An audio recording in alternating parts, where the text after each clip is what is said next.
हम जैसा कर्म करते हैं हमें वैसा ही फल मिलता है। अगर हमने अच्छे कर्म किए होते हैं तो उसका फल भी हमें अच्छा मिलता है, और यदि बुरे कर्म किए होते हैं तो हमें उसका फल बुरा ही मिलता है। अगर हमारे साथ कुछ बुरा होता था तो पहले लोग ऐसा बोलते थे कि जरूर उसने अपने पिछले जन्म में कुछ बुरा किया होगा, इसीलिए इसके साथ ऐसा इस जन्म में हुआ। प्यारे सज्जनों, लेकिन अगर हम इस आज के ज़माने की बात करें तो हमें अपने कर्मों का हिसाब भी इसी ज़माने में ही चुकाना पड़ता है। पहले भगवान नोट और कलम लेकर के सभी के कर्मों का हिसाब क्या करते थे, इसलिए पिछले जन्म का हिसाब इस जन्म में होता था। लेकिन आज तो इंटरनेट का ज़माना है, इसीलिए भगवान भी लैपटॉप लेकर के बैठते होंगे और सभी के कर्मों का हिसाब इसी जन्म में होता है। जैसा हमारा कर्म वैसा ही हमें फल भोगने को मिलता है। प्यारे सज्जनों, एक बार एक छोटे से गांव में एक लड़का रहा करता था। वो लड़का बहुत ज़्यादा ही गरीब परिवार से था। वो अपनी स्कूल की पढ़ाई करता था और स्कूल के बाद लोगों के घर घर जाकर के सामान बेचने का काम किया करता था। इस तरह घर घर जाकर के सामान बेचकर उसे जो भी पैसे मिलते थे उसी में से वो अपनी स्कूल की फीस भरता था। यह लड़का हर रोज की तरह एक दिन स्कूल के बाद दोपहर को सामान बेचने के लिए निकला।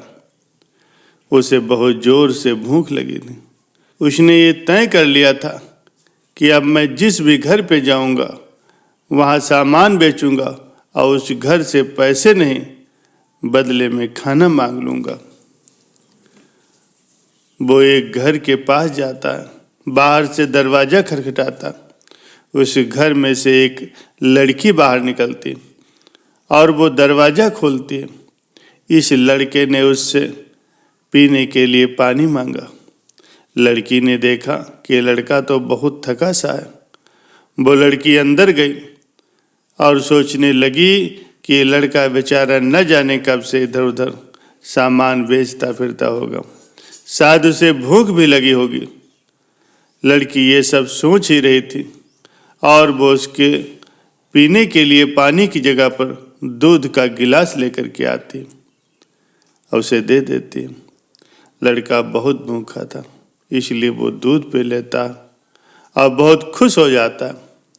उसे लगता है कि दुनिया में अभी भी इंसानियत जिंदा है। लड़का भगवान का धन्यवाद मानता है। वो अब लड़की से पूछने लगा कि मैं आपको कितने पैसे दूं इस दूध के बदले। लड़की ने कहा, मुझे आपसे कोई पैसे नहीं लेने। मेरी माँ हमेशा मुझे ऐसा कहती है कि हमें दूसरों की मदद करनी चाहिए। लड़के ने कहा, आपको अगर इस सामान से कुछ लेना है तो ले लीजिए। लड़की ने कहा, आप कुछ मत दीजिए, मुझे कुछ नहीं लेना है। लड़के ने जाते हुए कहा कि मैं आपका दिल से धन्यवाद करना चाहता हूँ क्योंकि आपने मेरी मदद की है। इतना बोलते हुए वो लड़का वहाँ से चला गया। कुछ समय के बाद इस लड़के ने अपनी स्कूल और कॉलेज की पढ़ाई पूरी की और वो एक अच्छा डॉक्टर बन गया। ये लड़का अब एक शहर के अच्छे हॉस्पिटल में डॉक्टर था। इधर इस लड़की के घर वालों की आर्थिक स्थिति दिन प्रतिदिन बिगड़ती जा रही थी और एक दिन ऐसा आया कि वो लड़की बहुत बीमार हो गई। लड़की को उसके घर वाले उसी हॉस्पिटल में लेकर के गए जिस हॉस्पिटल में ये लड़का डॉक्टर था। उस लड़के के पास इस लड़की का केस गया। लड़का उस लड़की का एड्रेस देखता है तो उसे पता चलता है कि ये तो वही का एड्रेस है जहाँ पर मैं अपने स्कूल के समय सामान बेचा करता था। लड़के को अब उस लड़की को देख करके याद आ गया कि ये तो वही लड़की है जिसने मेरी मदद की थी। जब मैं भूखा था तब उसने मुझे दूध पीने के लिए दिया था। लड़का उस लड़की का इलाज अच्छे से करता है और अपनी टीम को भी उसके इलाज में कोई कमी नहीं रखनी चाहिए ऐसा बोल देता है। कुछ समय के बाद वो लड़की ठीक हो गई। अब बारी थी लड़की की हॉस्पिटल का बिल देने की। वो मन ही मन बोल रही थी कि पता नहीं कितना बिल होगा। वो बहुत चिंतित भी थी क्योंकि उसके घर वालों की आर्थिक स्थिति इतनी अच्छी नहीं थी कि वो लोग इस इलाज का बिल दे पाते। लड़की ने जैसे ही बिल का लिफाफा हाथ में लिया वैसे ही उसने देखा कि उसमें उसका जो भी इलाज हुआ था वो सब लिखा था और साथ में एक छोटी सी पर्ची भी थी। उस पर्ची में लिखा था कि आपके इलाज का बिल तो बहुत सालों पहले आपने एक गिलास दूध से ही पे कर दिया था।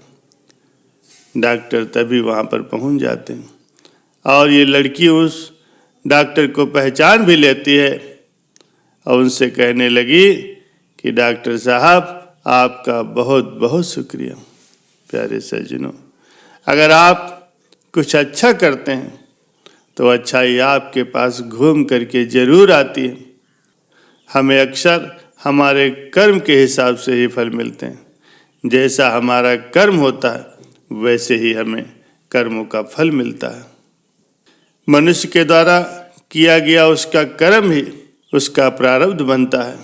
जैसे कोई किसान खेत में जो भी बीज बोता है उसे ही फसल के रूप में बाद में वो काटता है। भगवान श्री कृष्ण जी गीता में स्वयं ही कहते हैं कि कोई भी मनुष्य क्षण भर भी बगैर कर्म के नहीं रह सकता।